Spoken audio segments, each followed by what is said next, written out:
Welcome to Screams and Streams, episode part 2 for the Texas Chainsaw Massacre. Our episode recorded so long that we thought it would be better to split it over 2 parts. Last week, we heard the categories in the introduction of the film. Today, we're going to finish off those categories and get to our bonus features and finish off our discussion of Texas Chainsaw Massacre. Thank you for coming back for part 2. We're going to get to the episode. Now we're going to move into Stood the Test of Time. Despite everything we've said, this movie does stand the test of time, and there's some scenes that do. So what part of the film feel fresh, original, or extremely well done? We're looking at the parts of the film that don't give it a dated feel or that add to the enjoyment of the horror experience as we watch.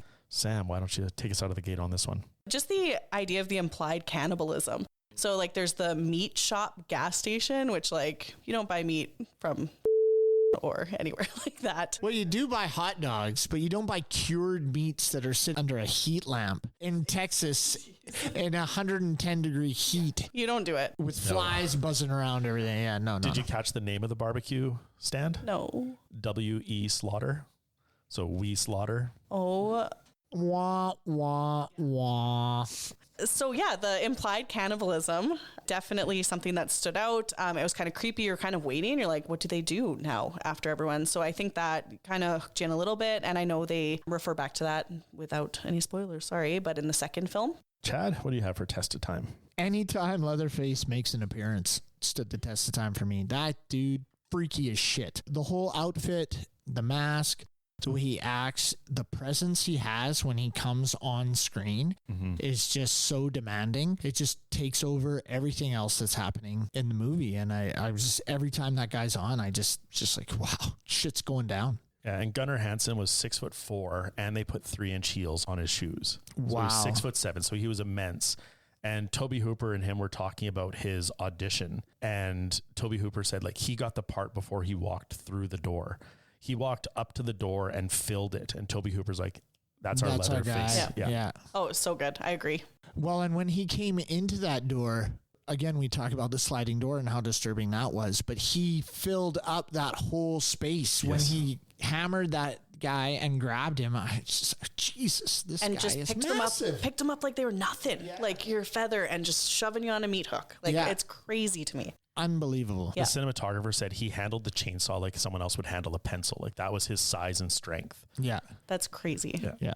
For me, one thing that stood the test of time was just the way they set the tone of the film right off the bat. And it just never gets better.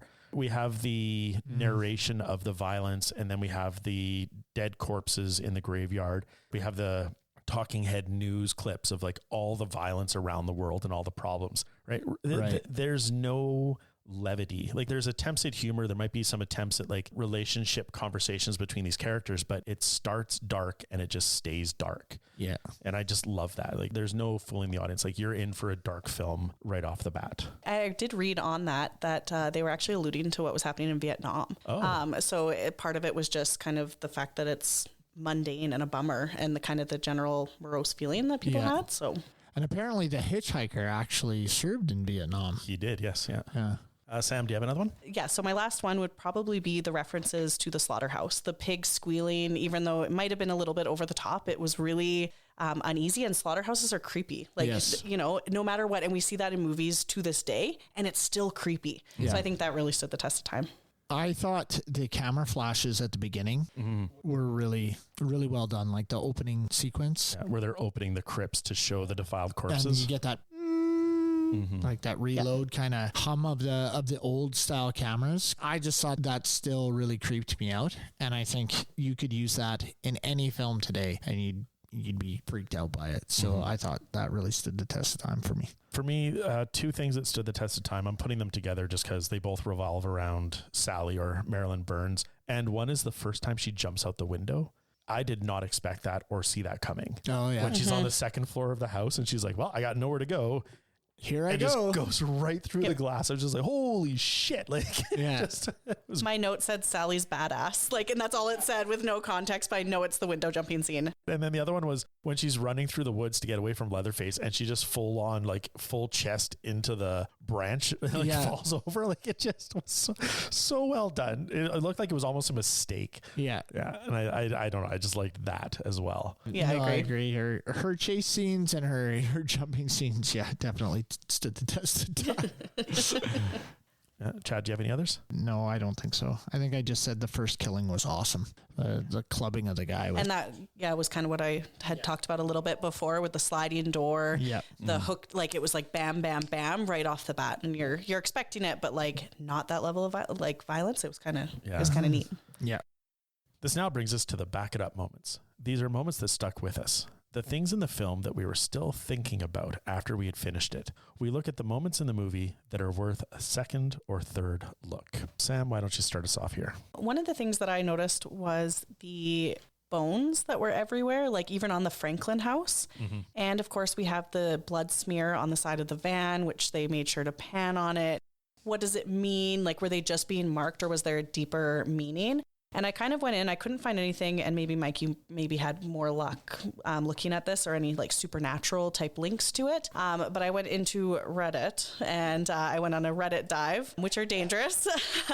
But there were some people who had interesting perspectives about kind of the occult and the like blood rituals and those types of things as well, with the way that they cut open the hands and kind of like that would be like a blood bond. So they were talking about that and the fact like taking a photo and burning it and the significance of those types of things. So some fans found those, which I thought was kind of interesting. And I just kind of thought about that. It reminded me kind of the Blair Witch, which you kind of mentioned earlier with some of those bone figures and those types of things, but nothing was really done with it. So I kind of wondered, did I miss something or... Nothing really came up in the commentary. It was just Robert Burns, or Bob Burns was the art director, and he just was allowed to do what he wanted to make this house look so that it matched these type of people. So he just created that furniture and those rooms and just to be macabre and dark. As far as the blood smear, Tobie Hooper said there was no significance. Okay. There was an idea that maybe the old man at the barbecue stand would see it and know that they were marked by the hitchhiker. Yeah, that's what I thought too. But then the door slides before he comes outside and then doesn't close until after he's gone back in. So he just said it was just something on the side of the van. But well, and Franklin worried about it so much, and they drew so much attention to it. And he was so fixated on it. So I was like, there's going to be something with this. And I didn't really, I kind of had to think back years of, where was it going? But yeah, unfortunately nowhere. And that's so sad. Chad, did you have a back it up? My scene is a back it up because I found a mistake in the film. And it's when they come to the gas station. The guy comes up to tell them that they're out of gas, and he has his assistant washing the front of the van. And he taps the van to tell them that they're going to get on their way. And right after that, they call him back to ask him a question. And in the next scene, they do the same shot, and he taps the van, and he basically says the same line. The guy's washing the same thing. So they use the same clip in that moment. So that's my back it up. As much as all the horror and everything, for me, I was watching it and I was, wait a second. And I backed it up and then I think that's again. And so I backed it up again. And I was like, sure enough, I believe they have used the same clip twice. So that was my back it up moment. I just want to jump in on this one because I love that scene too, because I feel like the gas station attendant was told when Jim walks up to the van, you go to wash the front window. He's like, okay.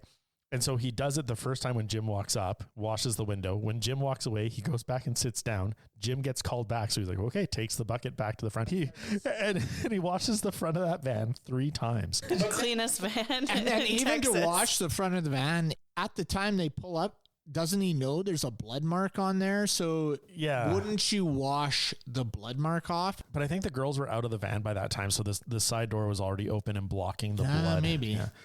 The other thing I like is in the commentary, Alan Danziger, who plays Jerry, who's the driver, he was talking about just continuity error or just mistake, and sort of they were pissing off Jim, the old man. He accidentally bumps the wiper blades. So while the attendant's washing the front window and it's covered in water and soap, he bumps the wiper blades and it splashed Jim. And so the first time was an accident. Then they thought it was hilarious. Then he had to keep coming to the van and delivering his lines, and they just kept soaking him with water. Why are they so mean to everyone?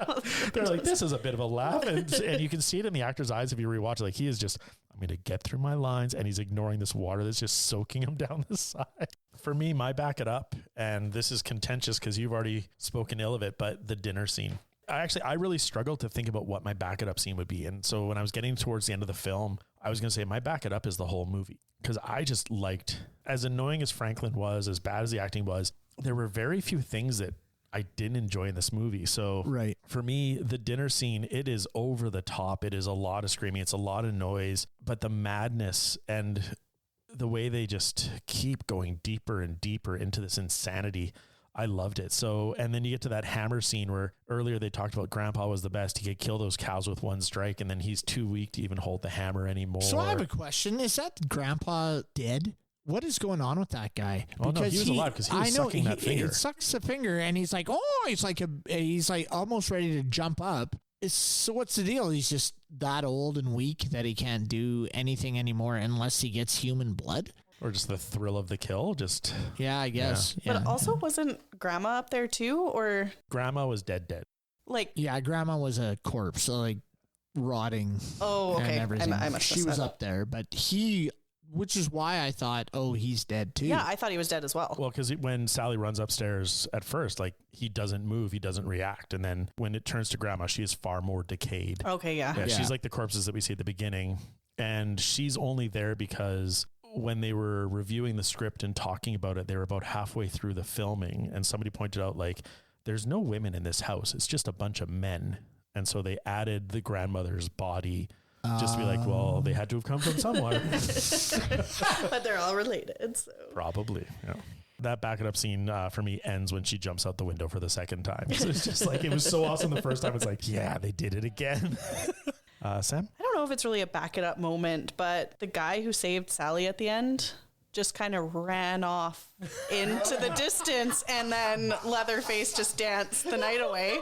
But like, what happened to that dude? And I did actually rewind. Out of Dodge. He gets the fuck out of there. Like, he could have got back in the truck and drove away, but instead he's like, let's run towards potential danger in Texas.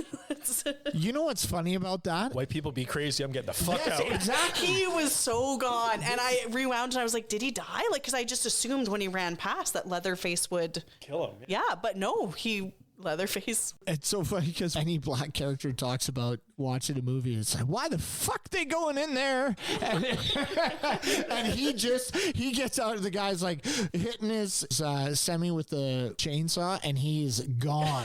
He just and he's a larger dude, and he runs. Oh, he's quick. And I was like, where'd he go? And then he's on the road, he's gone. Well, there's the shot where he reaches in and grabs the wrench. I'm like, oh, he's gonna beat the shit out of Leatherface and save Sally. Nope, he gone. He hucks it at him. He just gets the fuck out. And runs. Yeah. I am out of here. That is definitely a back it up. Yeah. Absolutely. That's hilarious. Yeah. Yep. I too backed it up to see where the hell he went. Did you? Yeah. I was like, oh, it's over. Oh, what? Chad, do you have another one? We've talked about this on several of our different categories, but it's the first kill with the hammer and the hook. I wrote this down because, I did really like those. But the other one, there's a few jump scares in here, but when he opens the freezer and he sees her dead in there, and dead-ish, and she's all like frozen, and then she wakes up. I remember the first time, actually this reminded me of it, because when I watched it the second time, I was like, I remember seeing her freak out and just being, what the hell, she's still alive? And then he comes over and just like beats her, and then goes and keeps sawing up Buddy Boy. So yeah, it is. I would agree that definitely, and especially after like being meat hooked, yes. You're like, oh, she's dead. Oh no, she's not. No, she's not. It's like Grandpa over again. I actually just thought of another one, and it's the tracking shot when Terry's walking towards the house. Like Kirk has gone inside and she's sitting out on the swing and she's waiting for him and he doesn't come out. So then Terry walks up to the house and we have that very low angled up camera and it goes underneath the swing. Oh, and she walks towards the Leatherface house and the house just grows and grows and fills the shot as she walks up. Yeah. And it's this beautiful moment in this film. It's a very peaceful, slow shot in this film that's been frenetic and crazy to this point. And when I watched it, I was like, oh, that was really cool. And then rewatching it for the 5th time, I was like, still captivating to see. Totally. That whole wide angle when it ends with the swing and the house in the background is super unsettling, but still, it's a farmhouse. but do you know what's happening because you've seen that movie? But if you saw a picture like that, would you just kind of seems like a nice little place? Like the house on the outside doesn't look as crazy as what is happening inside, right? So, well, and I thought about that the first time we see it on the screen because we've looked at the Franklin house that is falling apart. There's holes in the wall. It's disgusting. Yeah, it's ridiculous. And they're staying there. They're hanging out. But then the first time we see that the Leatherface house come into shot, it's white. It's perfectly painted. Like it's very well kept. It's idyllic. Yeah. Yeah. And then, it hides whatever's going on inside. There's no way no women are living in that house if it's that, if kept up that nicely. Just saying. All right. Now we're going to move into our bonus features.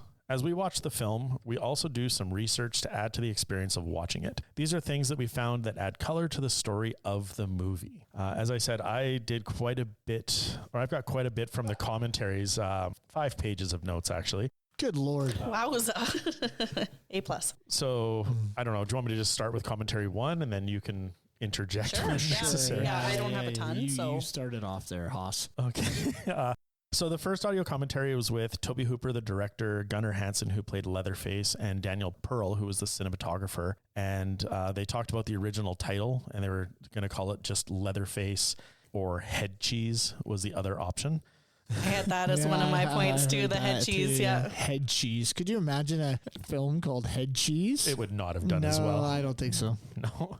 So this comes up in the commentary in a few places where the producers of the film didn't like the way it was being shot or handled because Tobie Hooper and Daniel Pearl were sort of loose cannons, new to filmmaking. So they didn't have a shot plan. They didn't storyboard everything. They just sort of like, what are we doing today? Let's type out some pages. Let's get some things. Let's plan this out. And so they were actually, after a week of shooting, production was shut down because the producers like, no, we can't do this. You're just going to blow through our money. You can't just film so haphazardly. And so the scene that actually almost broke, because they took a break for a week, they came back, and then the scene that almost ended production completely was that tracking shot under the swing, because Daniel Pearl's like, I've got a great idea. We'll lift up the swing, we'll track underneath, it'll be amazing.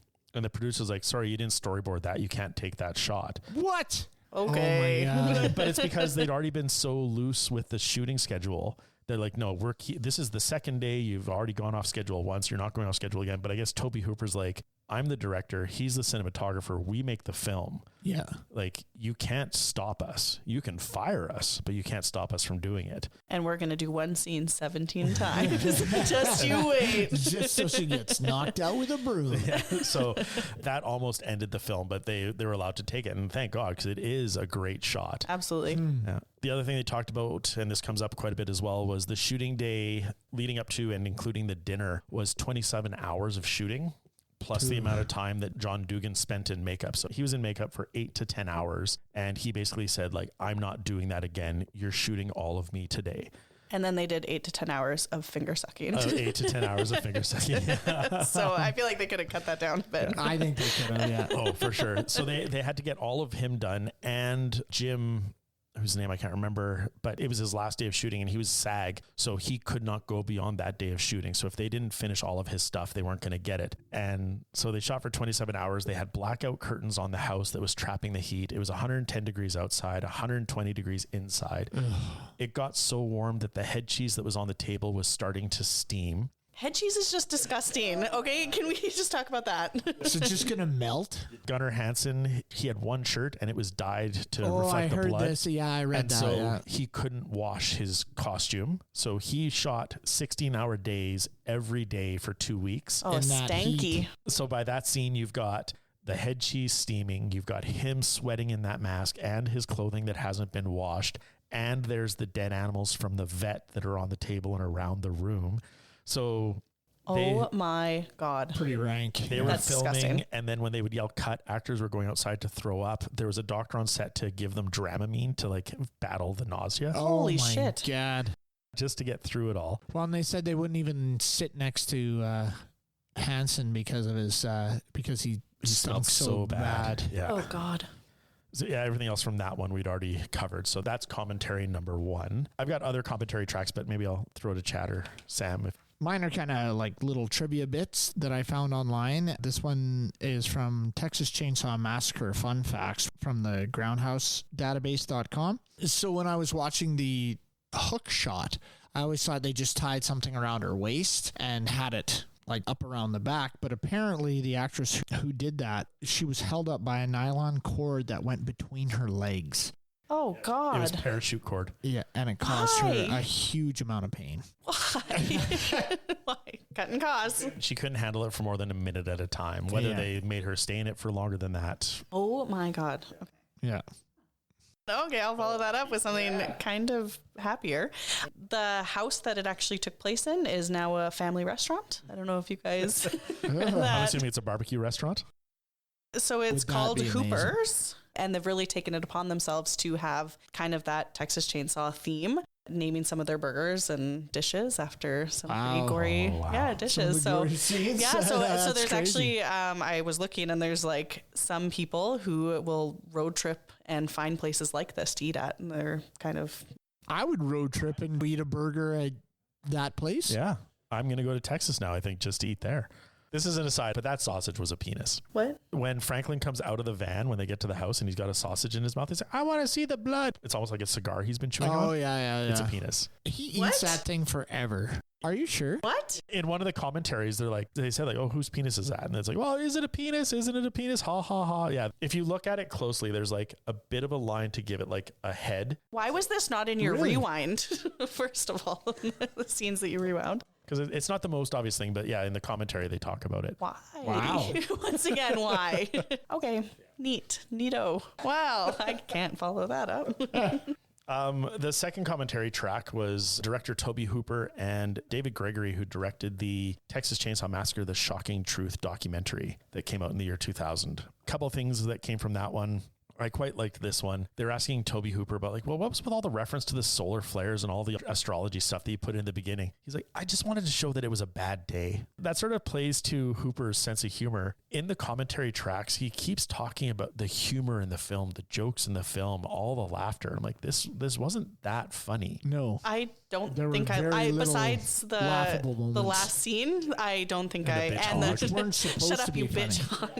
hog. There were times where you're just like, okay. I wouldn't say it's a laugh out loud film. And then Hooper, anytime there was like a murder scene, he's like, oh yeah, in this gag, we were setting up to blah, blah, blah. He called all of the murder scenes gags and often talked about the humor in the film. Yeah. So for him, it was a lighthearted, well, not a lighthearted comedy, but they wanted it to be like dark humor, more funny than unsettling. And they said that like in Cannes, when it played, it got a 5-minute ovation at the end. That people were just like, this was amazing. Wow. But it showed multiple times. And he said by the end of the festival, the audience was laughing along with this film because of just how over the top it was. Or people like, what were they? Was it like nervous laughter? He's like, no, these were people that had seen it multiple times. Do either of you have anything else? I've got a few more things to keep Well, I've throwing got out. one that says the soundtrack contains sounds an animal would hear inside a slaughterhouse, which makes sense because those people are coming in basically to a slaughterhouse, right? So Totally. they're coming in and listening to that. And as you've alluded to before, Mike. The van the kids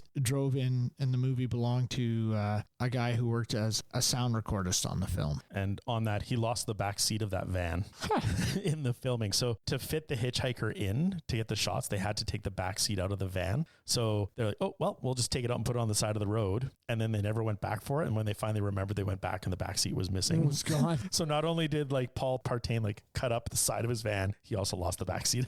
Wow. That's so funny because one of my notes was, why are they all sitting on the floor in the van? Like, where are the seats? Like, I get like the seatbelts. Okay, maybe no seatbelts, but I was like, where are the seats? Like amongst the like the sacks in the back seat. No seats whatsoever. No, none. 2 front seats and that's it.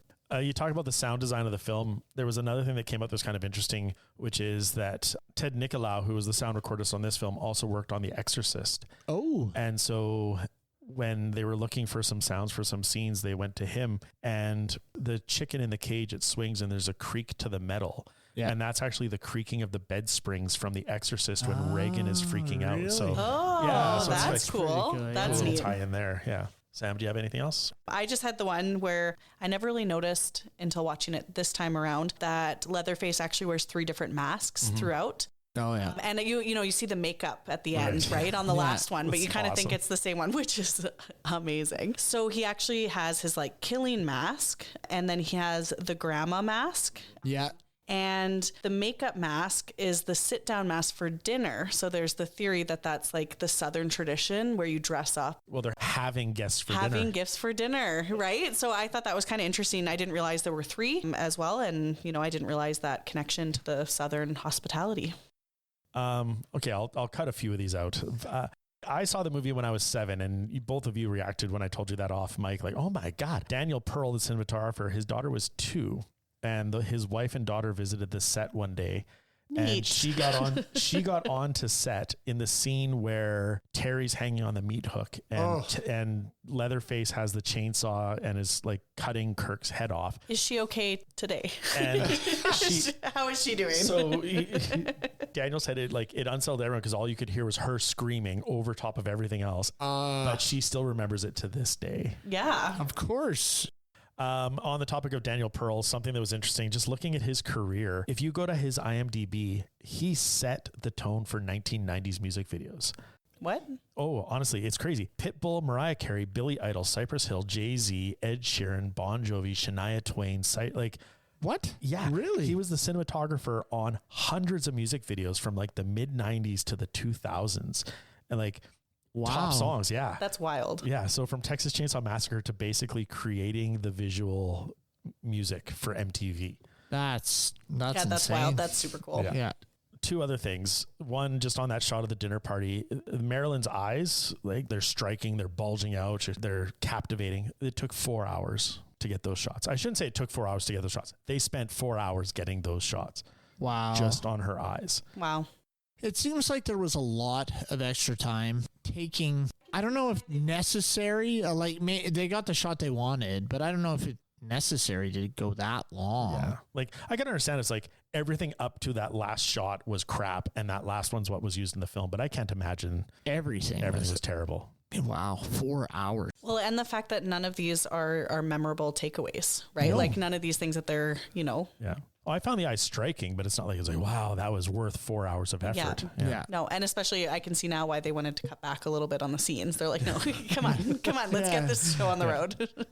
And the other one was the scene when Sally and Franklin are bickering about going to look for Jerry and fighting over the flashlight. In between takes, Tobie Hooper would go up to Marilyn Burns and say Paul's getting really frustrated with your delivery. He would tell Marilyn Burns lies about Paul Partain trash talking her. Wow. And then he would go over to Paul and do the exact same thing. Wow. And so those 2 actors hated each other. So when they're fighting, Marilyn Burns in the commentary is no, that's not acting at that point. I hated him. Wow. And I wanted that flashlight and I just wanted to be done. And they talked about how a lot of the people on that set hated Paul Partain. And it wasn't until they went back to do expos and conventions that they realized, oh, he's actually a nice guy. He's not that bad. That's the end of my commentary. I just have a couple other things. I've got 2 reviews that were kind of interesting. I loved this movie. I thought it was great. We can pick it apart, but loved it. But Roger Ebert only gave it 2 stars.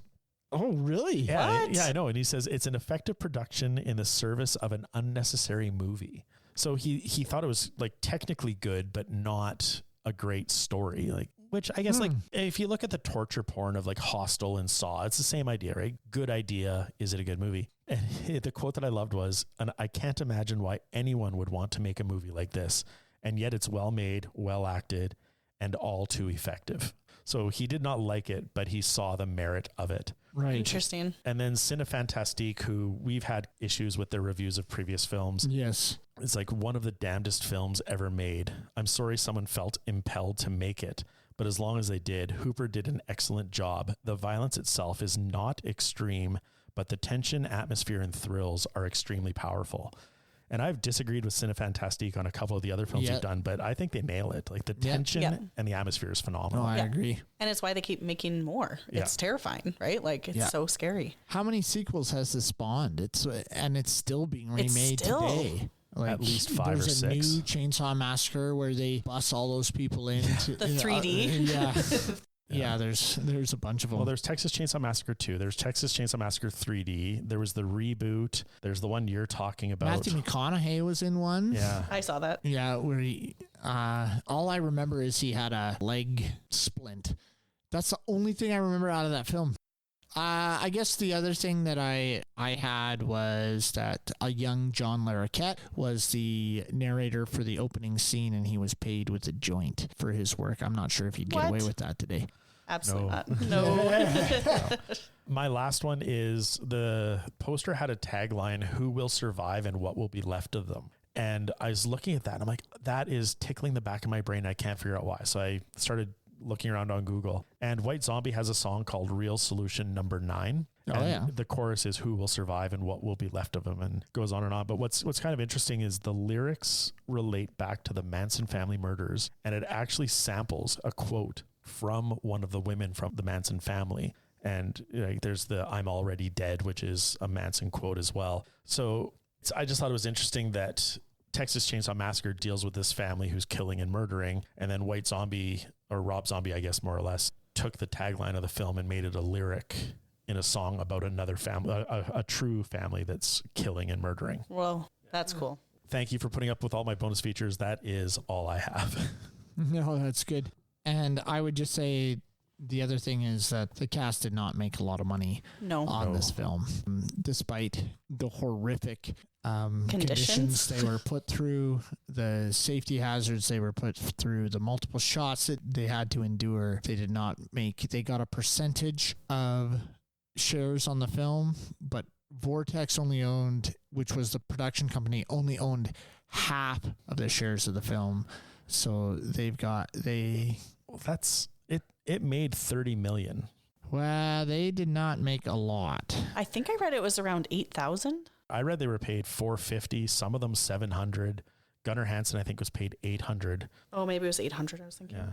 Right. The budget was only $60,000. Then it was $80,000 for production and marketing. So $140,000 total, but it made, like, its gross so far is $30 million. So if they're getting a percentage on that, even it's a percentage of $15 million. Well, what I got here was there's a quote from The Hitchhiker, and he says, 3 months, no check.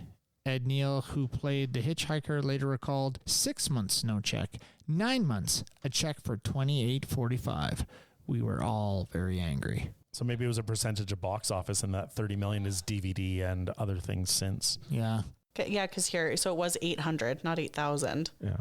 I'm looking and it says, the Leatherface only made $800 for the original film, which is crazy. That's crazy. $800 when you think about it. 4 weeks of filming. Yeah. And that's the thing. Like, you think when a film gets made, these guys they have it made. Now some of these guys work for no money whatsoever. And especially now. So I had just looked up that there are 9 movies, and the most recent was released in 2022. So there's 9 movies or spinoffs related to it. So wow.